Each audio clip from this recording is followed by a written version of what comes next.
después de ya muchos años, casi 2, de los capítulos del libro de Wildcards, el comienzo, vamos a hablar del último capítulo de este libro. Es Al filo de la muerte, escrito por John G. Miller, o John Joss Miller, o John Joseph Miller, dependiendo la editorial y el país donde esté el libro. No hace falta ponernos en contexto con la historia, no hace falta saber mucho, más que esto se sitúa después, un poco después de la guerra de Vietnam. Bueno, se siente extraño ya que ves el último relato, siento que unas cosas sí fueron necesarias para este libro y otras no, pero bueno, ya están hechas. Unas reseñas me quedaron bien, otras no tanto. Muchas igual me sirvieron como para experimentar con el editor, con las cosas que grabo, nuevos micrófonos, etcétera, etcétera, compresores, muchas cosas, pero ya. Eso ya quedó atrás y ahora sí ya adiós a la experimentación. Ahora sí, vamos de lleno a de qué trata la historia de Llega un cazador. La cosa está más o menos así. Brennan es un hombre que regresa de la guerra de Vietnam y se va a tener que poner en acción de nuevo cuando uno de sus amigos es secuestrado y se relaciona con una venganza que tiene pendiente del pasado, de la guerra de Vietnam. Eso es todo, eso es de lo único que trata. Y no les puedo decir más porque sería entrar en detalles y en spoilers muy grandes que abarcarían toda la saga de Wildcards, cosa que todavía no quiero hacer.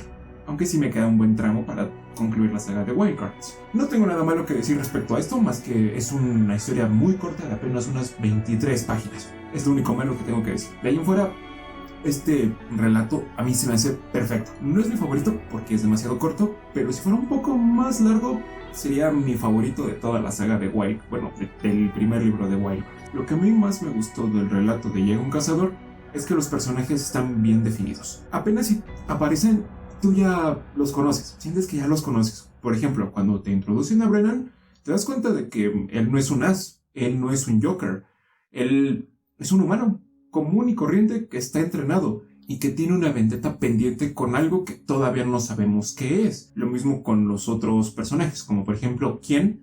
No de la pregunta ¿quién?, sino con K, ¿quién? Y al momento en que lo mencionan, tú sabes que hay algo mal con este personaje. Tú sabes que hay algo ahí que no está bien del todo. Tú sabes que ese es un hombre cruel y que de una forma u otra Brennan se va a vengar de él. Lo mismo con Min, uno de sus amigos de Brennan, que es el detonante de esta historia. Apenas y se menciona y tú ya sabes que es una persona tranquila, igual con un pasado un poco tortuoso, pero que aún así se ha esforzado por salirse de esas cosas malas. Lo mismo con los otros Aces y los otros Jokers que apenas ya aparecen, pero aún así los personajes están muy bien. Yo sentí un apego inmediato con Brennan, incluso creo que más que con otros Aces, como por ejemplo el Durmiente, con Fortunato, con el Capitán Tortamundos o con la gran y poderosa Tortuga. Creo que con él fue el que conecté un poco más rápido porque lo entendí un poco más rápido, un poco más fácil. La prosa de John G. Miller creo que es la mejor que se usa en todo el libro de Wildcards. Incluso creo yo mejor que la de Martin, mejor que la de Víctor Milán, porque podría haber dicho muchas cosas feas del libro de Transfiguraciones de Víctor Milán, pero estaba muy bien escrito. Pero el de John G. Miller es tremendo. La prosa es sencilla, ligerita, sí llega a usar palabras que tienes que buscar para entender su significado, emplea varios conceptos, varias ideas vietnamitas, incluso ideas y términos orientales. Sí está muy bien empleado ese uso, sí están las cosas en orden, no se siente pesado, no te abruma con tantas palabras, con tantas descripciones innecesarias, porque eso sí, a pesar de que es muy cortito, John te pone todo el contexto muy rápido, la acción es frenética, todo por la prosa. Entonces, la prosa está perfecta. Se dice mucho de la guerra de Vietnam. Aquí sí llega a cobrar un papel importante, pero el trasfondo creo que es interesante. No es más que nada explorar los sucesos de la guerra, o cuál fue la razón, o si los Aces o los Jokers tuvieron algo que ver.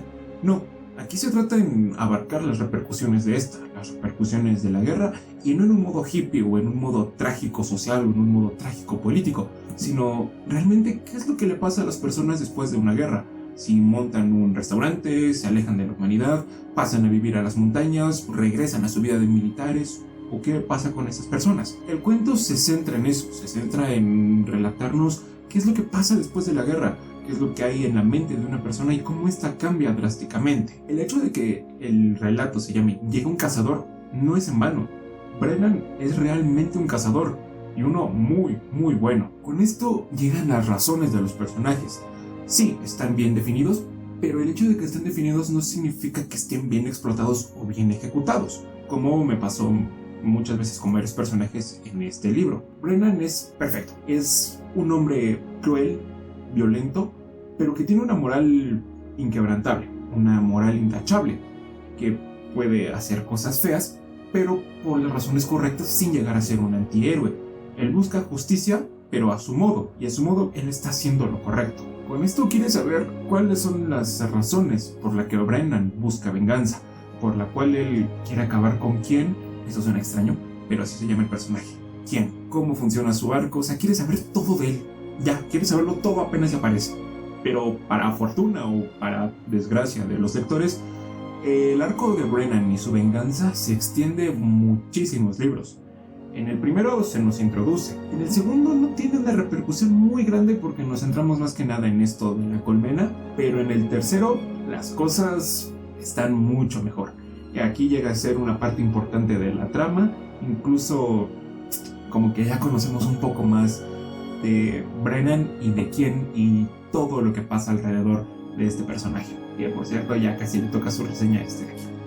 Después de tantos años ya le toca su reseña a este, entonces sí va a ser muy especial este video. La acción, como dije, es frenética, es realista, no es como que veamos haces volando a diestra y siniestra y que saquen explosiones o que sean telépatas o esas cosas. No, aquí uno se teletransporta y se tiene que enfrentar a Brennan con un arco y una flecha. Muchos podríamos pensar que Brennan lógicamente va a perder y le van a partir la cara, pero el detalle es que él es un cazador y uno muy muy bueno. Entonces no hagan sus apuestas antes de tiempo con este hombre. Después de tantos haces y tantos jokers, tantos poderes, tantas cosas que van pasando, lógicas o ilógicas relacionadas a la fantasía o a la ciencia ficción, este relato es un respiro.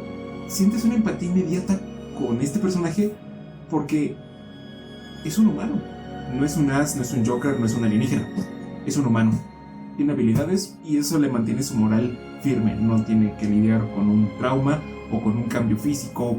Moral sí, pero eso ya lo tienen que ver ustedes. Creo que este me gustó un poco más que otros después de Hilo de Stephen Lake porque se siente humano, se siente más realista que los demás. A pesar de que esto se podría considerar fantasía o ciencia ficción realista, sí lo es.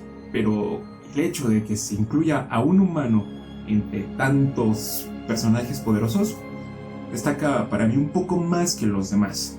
Tiene un trasfondo político, sí, tiene una crítica social y política también, pero no es el meollo del asunto, eso solamente es un complemento más para la historia, para que sea un poco más profunda y no sea solamente una historia de venganza número 1000 o de un arquero número 1000, porque ya tenemos muchos arqueros allá afuera, de los cuales muy pocos se pueden destacar. Pero si, bueno, no sé si qué vaya a pasar con la serie de Wildcards, no sé si algún día vaya a salir, no sé si vaya a entrar en producción por todo este cambio de Hulu a Peacock, bueno, etcétera, etcétera. Pero yo sí tengo muchas ganas de ver a Brennan, no solo en los libros, sino en la pantalla chica, en los cómics, igual que están sacando, pero ya va a haber un tiempo para todo eso. Y así se acaba esta sección de Wildcards al comienzo. Vas a descansar un buen tiempo, amiguito. Eso fue todo, espero que les haya gustado y nos vemos en la próxima.